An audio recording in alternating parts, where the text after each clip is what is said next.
Good morning, my beloved friends. Updi naman ako sa sininga kagahon sa pamalandong sa pulong sa Ginoo. Devotional kita sa sininga morning. Gabay pang padayon mo ining updan. Patapuson mong video so that makakuha kita sa lesson guide as we continue sa pag-journey sa sining temporary nga doon nga gibutangan sa aton sa Dios. Magabasa ko diri sa Exodus chapter 33 versikulo 12 pakadto sa versikulo 17. Ang pulong sa Ginoo nagasiling, si Moses nagsiling sa Ginoo, matuod nga ikaw nagsiling sa akon nga panguluhan ko ini nga mga tawo pakatan sa sadto nga duta. Pero wala ka nagsiling sa akon kung sino ang imo ipadala upod sa akon. Nagsiling man ikaw, nakilala ko gid ikaw kag ako nahamuot gid sa imo. Karon ko na nahamuot ka sa akon ginapangayo ko nga isugid mo sa akon ang imo mga ginaplano, agud nga magaalagad ako sa imo kag magapadayon ako sa pagpahamuot sa imo.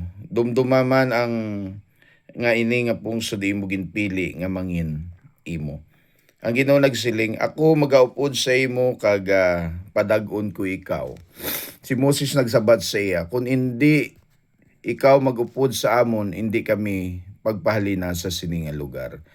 Kay kung hindi ikaw magupod sa amon, ano ang pagkahibalo sang bisan sino nga ikaw nahamuot sa imong mga tawo kag sa akon. Kung ikaw magupod sa amon, ako kag ang imong mga tawo, mangin pinasulabi sa tanan nga mga katawhan sa duta. Ang Ginoo nagsiling kay Moses, himuon ko ang imo ginapangayo tungod kay namuot gid ako sa imo kag nakilala ko gid ikaw. Utod ka nami sinisang sininga saad sang Dios sa pag-upod sang iya nga mga katawhan sa journey sa ilang pagkabuhi. Siling sa versikulo 14 ang Ginoo nagsiling, ako magaupod sa imo kag padag-on ko ikaw. Now sometimes sa aton nga mga tagsa ka mga kabuhi, we are afraid to face hardship sa aton nga ginatawag ang pagkabuhi utod. But our Heavenly Father will be near us in every situation and in every difficulty we face. Tuod na utod, ang Ginoo hindi magbiya sa iyo. Updan ka sang Dios. Just as nga ining dinalan sa kasulatan, nag-reassured sa kay Moses of His presence. We can be sure that He will be with us and give us rest. That is why, don't be afraid sininga pagsugatan naton sa sininga bag-ong adlaw. We cannot deny the fact that we may encounter some mga hardship, mga difficulties. But ang Dios nagahatag sa imo sang dako nga kasiguraduhan nga updan niya ka. Kag ibin gani sa Exodus 14:14, siling niya, siya ang mag-aatubang sang aton nga battles in life. The only thing you have to do is to trust God and continue to hold firm sa mga promises ni Lord sa tagsa ka mga pagkabuhi. Even in Hebrews, He telling us that He will never leave us nor forsake us. Go, utod. Ano man nga mga difficulties, hardships sa sining adlaw, I know nga ma-overcome mo na sa bulig kag sa bugay sang aton nga Ginoo. Before ikaw magwa sa imo panimalay sa pagkadto sa imo activities o sa imo work, the important is nakadangop ikaw sa Dios, nakapangayo ikaw sang strength nga kinahanglanon nimo sa imo nga ginatawag nga trabaho.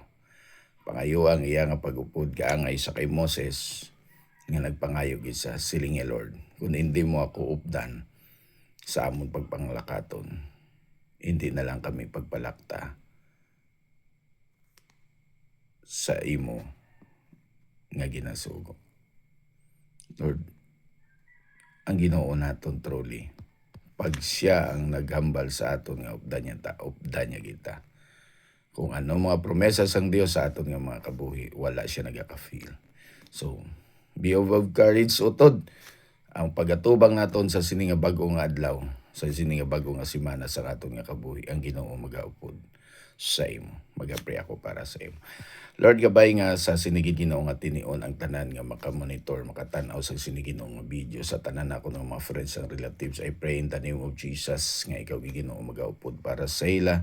Hope di sila sa ila Ginoo tagsa nga mga activities. Itugot o Dios by your grace and your mercy nga ini nga adlaw maging madinalagon para sa ila.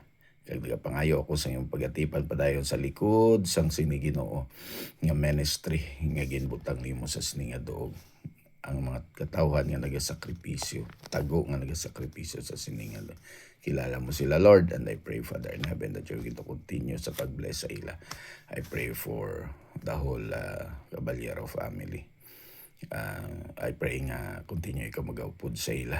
San pa sa Babiera family, O God.